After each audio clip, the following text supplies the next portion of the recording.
പ്രിയരെ, ഇത് നരകമോചനം തേടേണ്ട ദിനരാത്രങ്ങൾ. കണ്ണീരോടെയാവട്ടെ നമ്മുടെ തേട്ടങ്ങൾ. കാരണം മുത്ത് റസൂല് പറഞ്ഞിട്ടുണ്ട്, മൻ ബകാ മിൻ ഖശിയത്തില്ലാ ഹറമഹുല്ലാഹു അലന്നാർ. അല്ലാഹ് എന്ന ചിന്തയിൽ ഭയത്താൽ ഒരാളുടെ കണ്ണ് നിറഞ്ഞാൽ അവൻ്റെ ശരീരം അല്ലാഹു നരകത്തിന് ഹറാമാക്കും. നമ്മുടെ കുട്ടിക്കാലം മുതൽ ദുനിയാവിൻ്റെ കാര്യത്തിൽ നമ്മൾ എത്ര തവണ കരഞ്ഞിട്ടുണ്ടെന്ന് ചോദിച്ചാൽ അതിനൊരു മറുപടി പറയാൻ നമുക്കാവില്ല.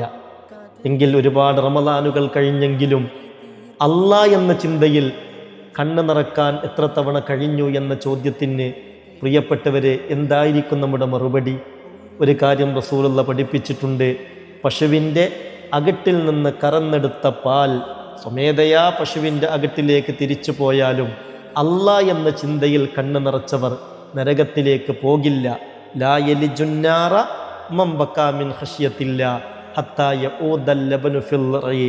ആ നിലയിൽ ഒന്ന് കരയാൻ അല്ലാഹു ഈ റമളാനിൽ നമുക്ക് തൗഫീഖ് നൽകട്ടെ.